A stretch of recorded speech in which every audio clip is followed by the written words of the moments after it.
Been another week, and here we go again, still doing the lessons online. Um, Over the last couple of weeks, we've been looking at a couple of different things. We looked at prayer for a while. Last week, we looked at the idea of one of these days we'll face God face to face. And we will, at that point, basically be in a position where we give up our faith and it just becomes fact. And that's a fact to us. I mean, I know it's true and it's a fact now, but there's still that faith factor involved. So I wanted to look at a story tonight that sort of combines these two ideas. The ideas sort of that we've been talking about together in a way that maybe helps us understand and helps us to see a little bit more about human nature. So we're going to be looking at Exodus chapter 16. Exodus chapter 16. So if you got your Bibles, go ahead and get those out and turn over there. We'll want to look at the whole chapter. We won't be skipping around a lot tonight. We will look at another verse in Exodus chapter 3 just briefly here in a little bit, but Exodus chapter 16 is where we're going to spend our time tonight. As I said, I hope everything is going well. Welcome to our Thursday night Weevils For Christ devotional. We're having a little bit different year, and that's just the way it works. And I'm still really curious to see how our fall is going to pan out. I know that there's already some places that are having, they're coming down with the rules and telling us some of what we're to expect a little bit. And I think that we're going to face some challenges, but we can do what we can do. And it doesn't change the fact that we're still Christians and living our lives and every day being the examples, hopefully, that we should be. We're there to encourage each other. And if anything needs, if you have any needs, anything that needs happens or needs comes up, and let me know about it, and I'll help you out with that. I had a call was it yesterday? Man, time is flying. Asking me for some assistance, and I got to go out and help somebody. Didn't get to solve their problem, but hey, we did what we could do.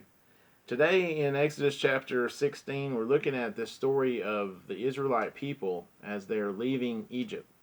I think most of us are familiar with the story of Moses and the 10 plagues in Egypt as he goes in and he demands that the Egyptians release the Israelite people. And as the story goes, they leave Israel, or they leave to go to Canaan, and they leave Egypt. They cross the Red Sea, and they get into the desert, the wandering time. And you're looking at a big group of people that are traveling. They're going to need supplies. The food that they brought with them is only going to last so long. And so we get to this chapter here in 16 where they've been out on the road for a while and they start to have some concerns. And then our own lives, I know there's times when we'll face challenges and stresses and maybe for us this is one of those times. And how we handle it, how we respond, is going to be important. So in chapter 16 it says, the whole Israelite community set out from Elim and came to the desert of Sin, which is between Elim and Sinai, on the 15th day of the second month after they had come out of Egypt. So we've been out of Egypt for about 2 months now. In the desert, the whole community grumbled against Moses and Aaron. The Israelites said to them, if only we had died by the Lord's hand in Egypt. There we sat around pots of meat and ate all the food we wanted. But you have brought us out into the desert to starve this entire assembly to death. A few things to remember. One is a lot of times we remember our past a little bit better than it was. Or in some cases we even remember it worse. But the past is one of those things that's sort of malleable. Our memory isn't always as good as we think it is. And so we may remember something in a way that we make it better than it was, really. And I think the Israelites are doing that here. They had it very rough. If you go back and look at what they were doing and the fact that they were being forced to make bricks and the Egyptians were killing all the newborn male children, that's not exactly what I would have liked to have been involved in, that's for sure. And then the other thing is that here we have a very special circumstance in that Moses and Aaron have been specifically appointed by God to complete this task. They were picked, brought in as leaders, and to lead the Israelites out as part of God's plan. A lot of very specific things there. And then they are, they're hungry. They've been out in the desert, and it's been 2 months. I don't know if you ever try to go camping, even taking enough food for a weekend. Sometimes when you go camping and you're not getting enough sleep, you're doing a lot more exercise than normal. You're wanting more snacks maybe than normal, and by the end of the weekend, your food's running out. Well, here they are. They've been in the desert for 2 months, and you're talking about 2-3 million people. Some people have estimated. So a lot of people. And then in verse 4 it says, "Then the Lord said to Moses, I will rain down bread from heaven for you. The people are to go out each day and gather enough for that day. In this way I will test them and see whether they will follow my instructions. On the 6th day they are to prepare what they bring in, and that is to be twice as much as they gathered on the other days." So they're grumbling. They speak out against their leaders, and God hears them. Okay, he hears this, and he provides a solution. But he also says it's going to be a test to see if they're going to follow his instructions. So let's see what happens. So Moses and Aaron said to all the Israelites, "In the evening you will know that it was the Lord who brought you out of Egypt. And in the morning you will see the glory of the Lord, because he has heard your grumblings against him. Who are we that you should grumble against us?" Moses also said, "You will know that it was the Lord when he gives you meat to eat in the evening and all the bread you want in the morning, because he has heard your grumbling against him. Who are we? You are not grumbling against us, but against the Lord." And like I said, this goes back to the idea that God put these men in charge. This is God's plan. God's the one who came to Moses and said, "I'm going to send you to bring my people out of Egypt." His is through God's power, through the 10 plagues, that we see Egypt agree to release, the Pharaoh to release the Israelites. And then here they are complaining about Moses and Aaron. And to complain against the people that God put in charge and who are carrying out God's plan is just like complaining about God. So a little bit different situation. I think if they would have went to Moses and Aaron and asked for food or asked what was going to take place, that they would be provided for, there's definitely a difference here in the tone of what is going on. And this is where I want to turn back to Exodus chapter 3. Exodus chapter 3 and verse 7. It says, "Then the Lord said, I have indeed seen the misery of my people in Egypt. I have heard them crying out because of their slave drivers, and I am concerned about their suffering. So I have come down to rescue them from the hand of the Egyptians, and to bring them out of that land into a good and spacious land, a land flowing with milk and honey, the home of the Canaanites, Hittites, Amorites, Perizzites, Hivites, and Jebusites." And then he keeps on going. But the main thing is God heard their complaint. I don't know about complaining. He heard them suffering. He heard their cries and pleas for help coming up to him while they were in Egypt. And he responds in a positive way by sending someone to rescue them and to bring them out of that. Not only to bring them out, but to bring them to a promised land, a place that would be, where they would be well taken care of, a good fertile land, and he describes it here as a land flowing with milk and honey. And but then you get to this chapter, and the tone is different. They're not just asking God for something that they need. They're complaining about it, and they're complaining about their situation, and it's because they're complaining against God and His plan. It's like, I can't believe you drug us out here just to die. And when they're saying that to Moses, they're just saying that to God. So, but God still responds in a positive way, and He's going to take care of them. He's going to provide them bread, which we think of as manna, and then says they're going to provide meat for them as well. And he gives them some instructions on how they're to do that. And so let's go on and see what it says. So Moses and Aaron said to all the Israelites, "In the evening you will know." I need to skip ahead. Verse 9. Then Moses told Aaron, "Say to the entire Israelite community, 'Come before the Lord, for he has heard your grumbling.'" They're going to keep using that word in this passage.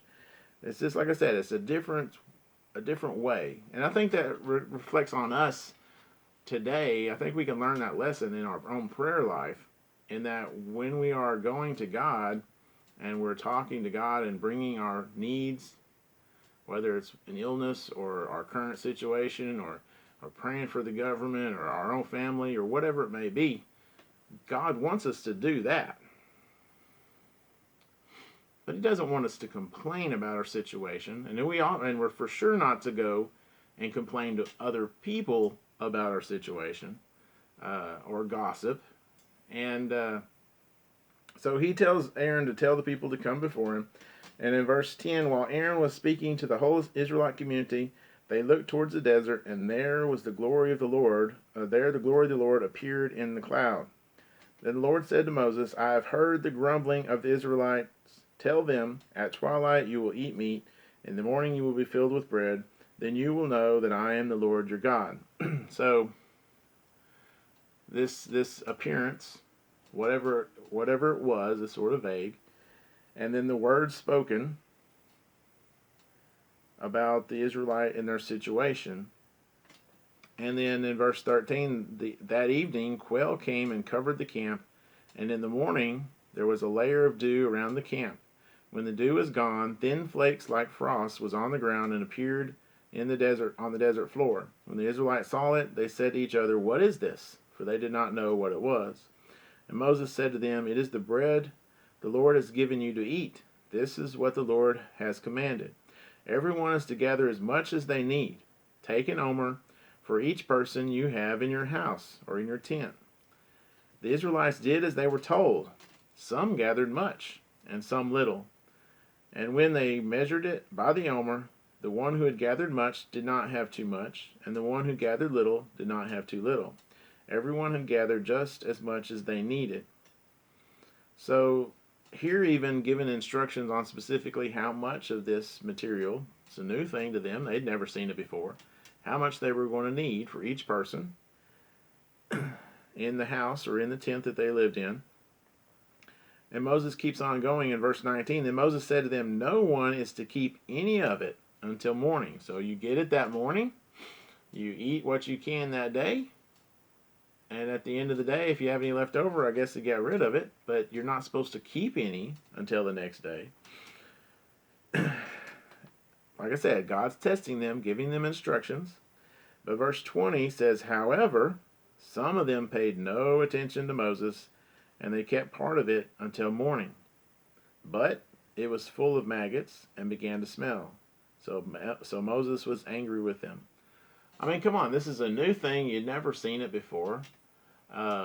You've been probably hungry for a while. You don't know when your next meal is going to come. And here you are, you've got this, man, why am I going to throw it out?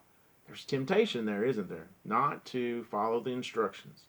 It's simple instructions, but what it does is it shows a lack of faith in God to provide what he has promised. So it's a big deal. Like I said, it's a difference in us trusting our boss at work when we go to work that we'll have enough hours this week to pay our bills at the end of the week. Well, our boss is just another human, and he's not always in control of how much work there is to do. But this is talking about God. Now, God has said he will provide for the people. He has given instructions to Moses, and Moses tells the Israelites how much to collect each day and not to keep it. And then here they are not trusting God. And that's the key. It's that lack of faith that God will keep his promise. And then Moses, of course, you're angry about it because it must have been pretty widespread and noticeable. It wasn't like there was just one guy in the camp that did this, apparently. So in verse 21 says, each morning everyone gathered as much as they needed, and when the sun grew hot, it melted away. On the sixth day they gathered twice as much, 2 omers, for each person. And the leaders of the community came and reported this to Moses. And he said to them, this is what the Lord commanded. Tomorrow is to be a day of Sabbath rest, a holy Sabbath to the Lord. So bake what you want to bake, and boil what you want to boil. Save whatever is left and keep it until morning. So they're supposed to cook. On the sixth day, they're supposed to get twice as much, and they were supposed to prepare it, cook it however they wanted. And then on that day, what they had left over, they could, in fact, keep. And it's interesting the fact that they could take whatever this was and use it in more than one way, and the fact that they could either bake it or somehow boil it. And that's sort of interesting. I don't know.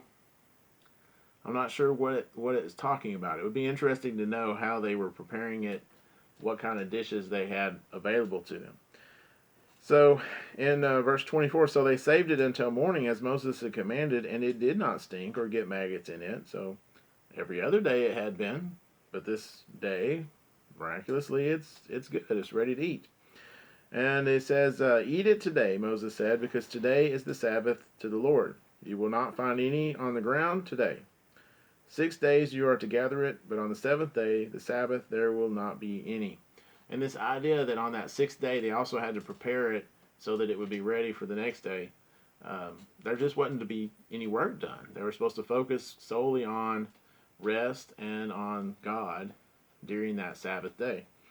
So, but verse 27, like I said, God is testing these Israelites, and will they listen? Will they be obedient to his instructions? It says, nevertheless, some of the people went out on the seventh day to gather it, but they found none. Then the Lord said to Moses, how long will you refuse to keep my commands and my instructions? Bear in mind that the Lord has given you the Sabbath, and that is why on the sixth day he gives you bread for 2 days. Everyone is to stay where they are. On the seventh day, no one is to go out. So the people rested on the seventh day. So, I don't know. You get this mixed signals, I guess.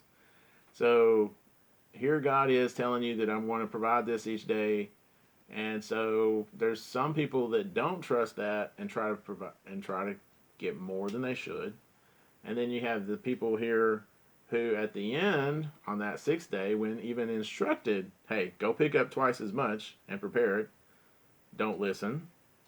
And they're going out of their house on the seventh day looking around, and hey, guess what? There's nothing there. There's nothing to find. So all of them would have gone hungry that day, I guess. But the combination of the verses and the story here is very applicable to us today. In verse 31, it says, the people of Israel called the bread manna. It was white like coriander seed and tasted like wafers made from honey, or with honey. And Moses said, this is what the Lord has commanded.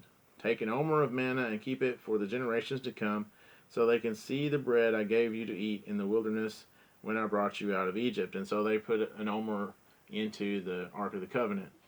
Or they eventually will. Not at this point. They don't have the Ark of the Covenant yet. So, but, in our presentation to God, we need to be careful in that when we go to God, that we don't complain. And then also there are things that God instructs us to do, and situations that may come up. Like in this particular case, God had appointed leaders, and he had a plan to bring the people out of Egypt. And today God has plans for us. He's given us instructions on things to do. And we need to be careful that we don't complain about them, and don't gripe and grumble. Oh, I've got to go to church today, or oh, I've got to get out and help the people that need help. Or it can be easy to fall into, to be honest. Sometimes I'm not going to tell you it's not, because you hear it coming so much from the world. And we've talked a little bit about that, I know, on our Thursday nights, in the practicality of what God has commanded us to do, really, and the things that he has commanded us to avoid, that a lot of people in the world embrace because of there is a there's a reward, at least in the short term, for a lot of the sin, whether it's pleasure or quick cash or whatever it may be. But in the long term, all of those things lead to destruction, prison, or whatever it may be. And and for us today to know, well, there's a rhyme and reason to the things that God tells us to do, and being obedient to those commands is very important. God's watching us, just like He watched the Israelite people, and to some extent, we need to be careful a little bit about how we talk about our leaders. Not only the leaders in our government and things, because I think there's passages we can turn to about that, respecting those in authority. But then also our leaders in the congregation. God has a plan in the way He set up the church, and the elders are in charge. And I know that they are just men, but they are men who are doing the best they can. We have to be careful we don't complain and grumble about them and the choices they make. They are making choices that are very difficult, and they're looking out for the well-being of all the people in the congregation and taking in information and things that we may not necessarily even be aware of, trying to keep everybody on the right path without becoming stumbling stones for anybody. And there's a lot of balancing there. Of course, there are things that they will, of course, stand for because this is what the Word says and that's the way we have to do it. But then there's a lot of things that I hear people get upset about that are just opinions that, there's guidance that we gather from the Bible, but then there's some things that when it comes down to the decision, well, it's not always as clear as we sometimes think it is. So just things to think about as we're going through this next week. Make sure we're not grumbling and complaining about the situation we're in, that we're not grumbling and complaining about the life that we're expected to live as Christians, and that we are being obedient to the commands that God has given us, just like the Israelites. I mean, these commands on the surface seem really simple, okay, when you think about it. Get up every morning, go out, collect this free food to eat that day. Don't keep any that you're not supposed to. Well, a lot of what we do each and every day when you're reading through the scripture and it outlines for us the things that we are supposed to do, a lot of those things are really very simple, but how often do we ignore them or think that we know better? How much easier is it? Oh, well, I don't have to make as many trips. I can just go out and pick up twice as much today and I don't have to worry about it tomorrow. I'll just go out every other day. Oh, well, that makes sense to me, but it's not what God commanded. And that's, like I said, a lot of things that we're seeing today in our society is people thinking that they know better. And, oh, well, but, we can do this or we can do that. But God said not to. God said that's wrong. And it doesn't necessarily matter whether I agree with it or not, or whether I don't even understand it sometimes. But I'm going to do what God told me to do. I'm going to do it because God says so, because the Bible is true. And I want to do what God says more than I do what my friend says, or even sometimes what I even think. And I'm not going to get, I'm going to be honest with you. There's a couple of things that I've come across and I'm like, I just really don't understand why that is. Because God said so. Well, that's good enough. And then, so Moses goes through this and dealing with the Israelite people. The Israelite people are hard-headed. They don't want to listen, even in these simple things. And we see this teaching process as we're going along, especially through this Old Testament section here. How the Israelite people have a lot to overcome. They've been in a land of Egypt with pagan worship and everything else that they've gone through, the idolatry. They're going to have to be brought out of that. And even though they've seen all the miracles that they've seen, they walked through the parting of the Red Sea on dry land, and they're still struggling. They're still struggling to listen to a God who they can't quite grasp as being all-knowing, all-powerful. And I think, man, we're right there with them, to be honest, aren't we?